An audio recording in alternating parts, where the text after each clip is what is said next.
Story time at the time my Tinder date kidnapped me and left me out in a big field in the middle of nowhere. And trust me, you're gonna want to sit down for this story time. This happened to me as a senior in high school, so I had just turned 18. Felt like I was getting old and I needed to find a partner before I became too old and wrinkly and nobody wanted me anymore. My friends told me to download Tinder and I met this guy named Kyle. He was a sophomore in college going to the same college that I was planning on going to after I graduated. He only lived 30 minutes away and he was really sweet, so I thought I could really grow a strong bond with this man. We FaceTimed a few times before we decided to go to the movies together. After the movie, we went back to his apartment. He said that his apartment was close to the college, but we were driving pretty far from the college. We get to his apartment and he offers me a drink. Me being stupid, I take the drink and I drink it. I noticed that my data was completely shut off and there was no Wi-Fi. So I ask him why and he takes a minute to answer. He says he just couldn't afford it, which was a big red flag. Because how did he FaceTime me all those times at his place? I automatically lose trust for him. He heads to the bathroom and I take that opportunity to look around. I noticed this black bag and I opened it. Something was telling me to look in that bag and what I saw will blow your mind. Part 2 of the time my Tinder date kidnapped me and left me out in a big field in the middle of nowhere. So he leaves the room and I decide to look around. I see this suspicious looking black bag and I decide to look inside. It was filled with knives covered in blood. I was in denial, child. I was like, maybe it's ketchup. I was coming up with every excuse trying to calm myself down. Because there is no way that I was so unlucky and got paired up on Tinder with a murderer. Now my fingerprints are on the bag. I needed to figure out a way to get home ASAP. I start feeling unusually tired. Like I could fall asleep any second. And I remembered that drink that he gave me when I first arrived at his apartment, he probably put something in it. My main goal now was just to stay awake. He came back in the room, I acted like everything was fine. He's a big man and if he knew that I was onto him, everything could have went south. I tell him that I'm getting pretty tired and I'm ready to go home. Last thing I wanted to do was get in a car with him again. I wasn't even 100% sure where I was. Before we leave the room, I see him grab the black bag. We get into the car. Unable to fight off the medicine, I drift to sleep. And when I wake up,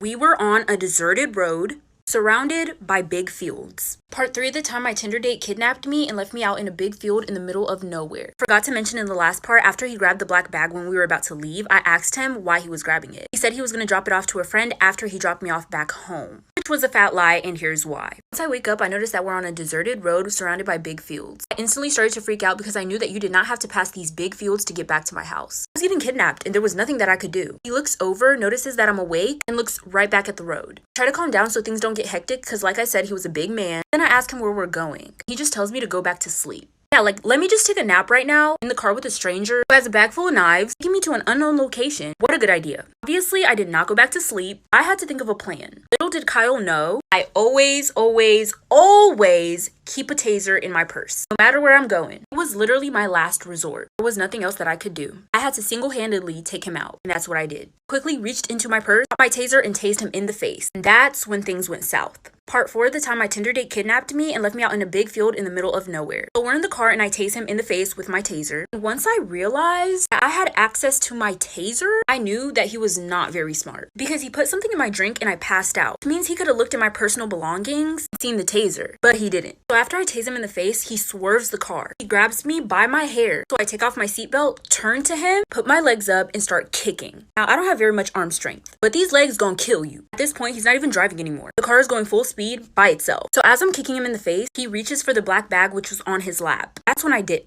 I quickly reach behind me, unlock the door, literally roll out. I see the car continue to swerve for a few seconds after, but then he manages to make it stable again. He just keeps going straight, never turns back. So now I'm in the middle of nowhere and all I see is big fields for miles and miles. My purse, my taser, and my phone were nowhere to be found. So I start walking. I walk for what seems like hours until I finally start seeing houses. And to the first one I see, they let me in, I tell them what happened. They let me use their phone so I can call the police.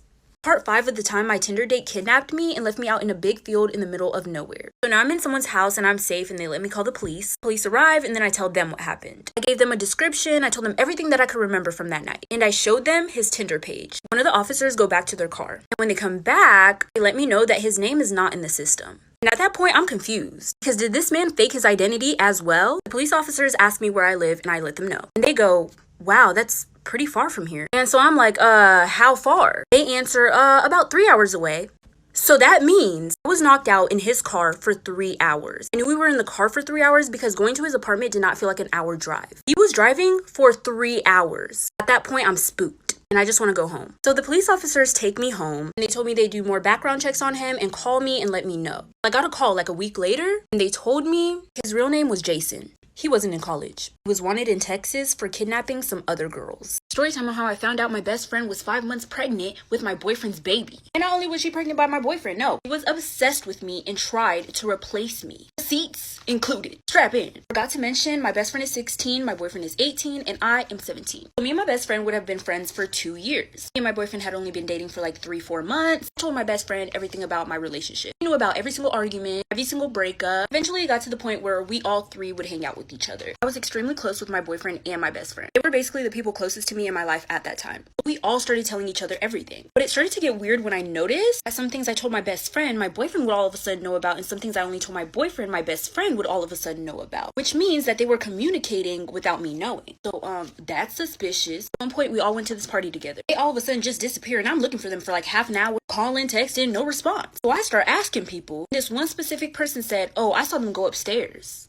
holding hands, just the two of them." I was ready to kill.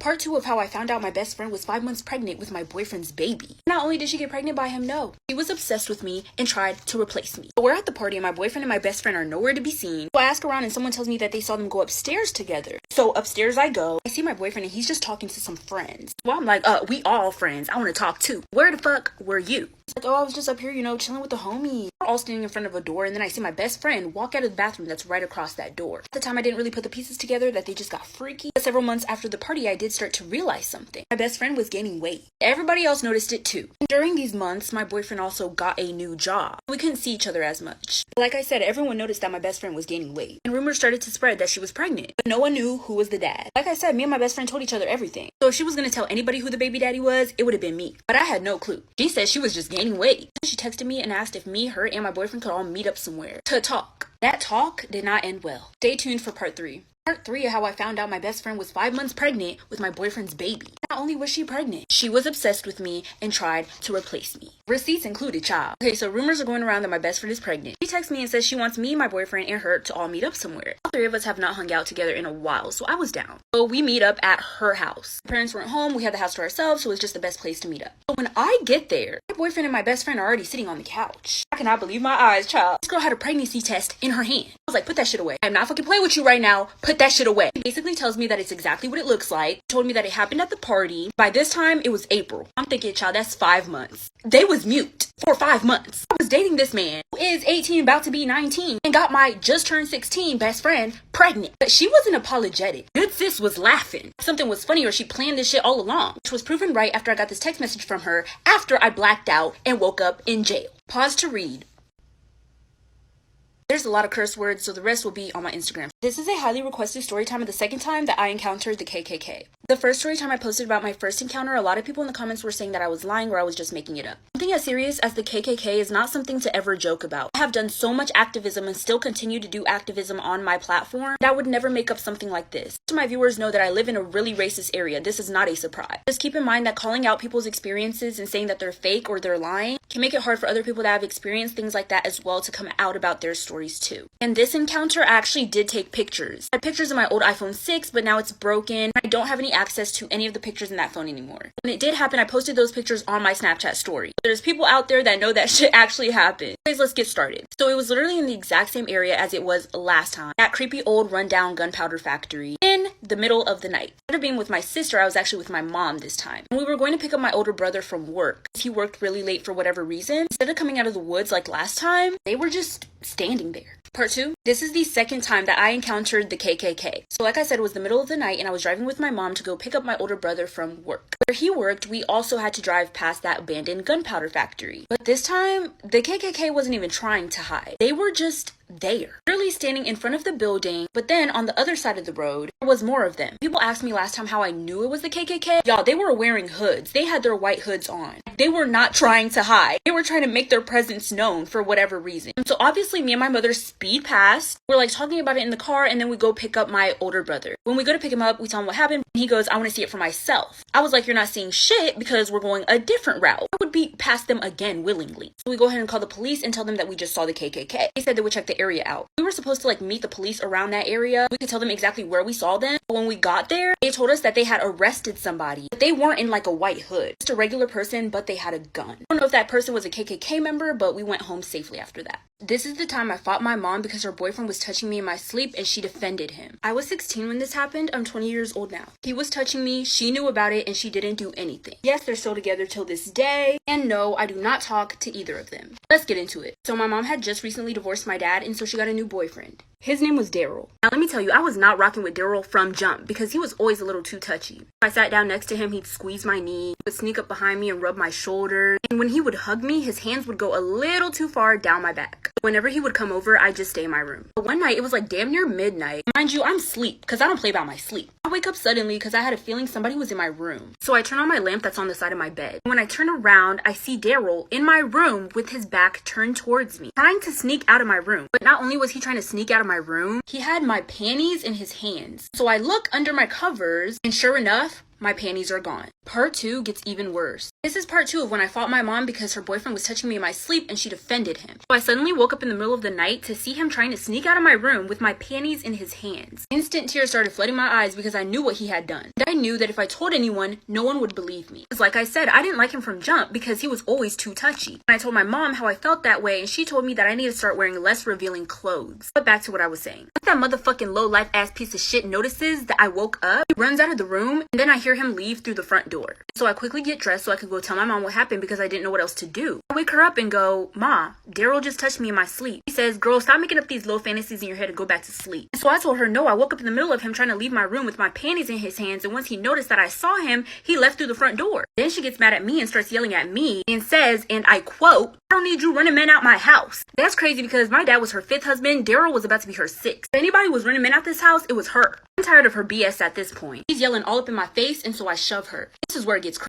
Part 3 of the time I fought my mom because her boyfriend touched me in my sleep and she defended him. So I woke up my mom to tell her that her boyfriend had just touched me in my sleep. And she gets mad at me and starts yelling and screaming at me. With the amount of shit that she put me through, she had no right. So I'm sick of her BS at this point, and so I shove her. I had never put my hands on my mama before this. My mama deserved to get her ass whooped. How toxic she was. If she wasn't my mama and she was just some other regular bitch, I probably would have already threw hands with her like 10 times. So now we're on the floor of her bedroom scrapping it out. And no, I did not show her no mercy. Obviously, I went and whooped her ass because 16 years of being mistreated. Come on, at this point, I had a heart of steel and hands of steel. So she's screaming and she's yelling and she's talking about, "I'm gonna call the police on you." I was like, call them. After I tell them what happened, they're gonna be on the look for your boyfriend. She tells me to get my stuff and get out. I said, say less, so I start packing. I texted a close friend who I had already told about 𝙬𝙧𝙧 being a creep, and they came to get me. I lived with that friend for 2 years until I turned 18 and moved into my own place. I have an amazing boyfriend who understands my trauma and takes everything slow with me. I no longer have contact with 𝙬𝙧𝙧 or my mom, and now I only see them through social media posts.